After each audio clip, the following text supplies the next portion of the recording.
Le smartphone est devenu indispensable à nos vies. Il est notre GPS, notre agenda, notre appareil photo. Toujours plus performant, toujours plus exceptionnel, il est aujourd'hui difficile de s'en passer. Mais que se cache-t-il vraiment derrière votre écran? Saviez-vous que plus de 45 minerais composent votre smartphone? Or, argent, tantale, cobalt, étain, cuivre, etc. 1,4 milliard de smartphones ont été vendus dans le monde en 2018, soit 30 smartphones achetés par seconde. Un Belge change de téléphone tous les 18 mois en moyenne et produit 25 kg de déchets électroniques et électriques par an. Plus de 50% des gaz à effet de serre mondiaux proviennent de l'exploitation industrielle des ressources naturelles. Beaucoup de ces métaux viennent de là. La République démocratique du Congo possède la majorité des minerais qui entrent dans la fabrication de nos outils numériques. On y trouve 60% des réserves mondiales de cobalt et 80% des réserves de tantale. Au début de cette longue chaîne de production, il y a les creuseurs. Munis d'une pelle ou d'une pioche, ils s'enfoncent à des dizaines de mètres sous la terre à la recherche des précieux minerais. Le travail est dur et dangereux. Ce sont des jeunes gens qui n'ont pas eu la chance d'étudier, qui sont dans les sites, qui exploitent à leurs risques et périls, qui meurent souvent.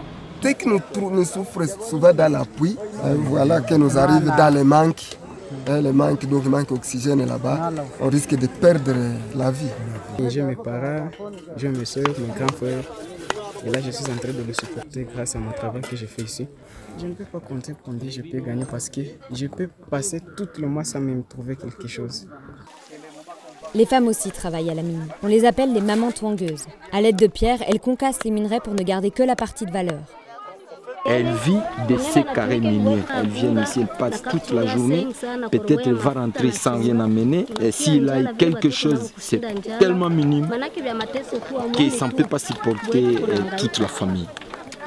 Nous sommes dans un pays où les conditions de vie humaine ne sont pas jusque-là maintenues parce qu'on est à moins d'$1 par jour. Au-delà des conditions difficiles, les creuseurs ne sont pas à l'abri de l'incursion de l'un des nombreux groupes armés qui occupent l'est du Congo. Depuis 20 ans, ceux-ci profitent du commerce des minerais pour s'acheter des armes et asseoir leur domination. Pillage, enlèvement, viol, meurtre sont leurs moyens d'action. Les populations sont souvent forcées de fuir leur village. Malheureusement, au lieu d'améliorer les conditions de vie de personnes, les ressources servent plutôt à alimenter la guerre parce que les groupes armés sont dans les carrés miniers. Les minerais de sang, c'est tous ces minerais que nous avons en RDC qui est exploité sans traçabilité, qui est exploité avec conséquences sur le corps de nos sœurs, de nos femmes, de nos filles, de nos grand-mères, en fait de tout ce que nous avons comme valeur sacrée. C'est comme ça qu'on les avait emportés dans la forêt.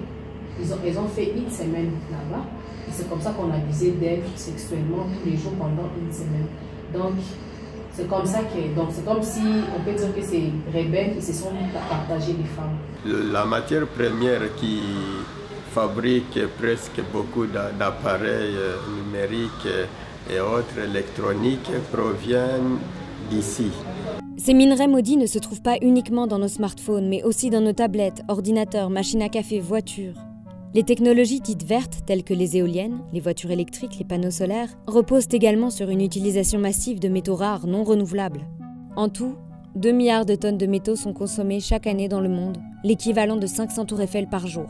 Le numérique, bien qu'en apparence immatériel, pollue autant que le transport aérien. Face à cette problématique, la transition écologique sera durable ou ne sera pas.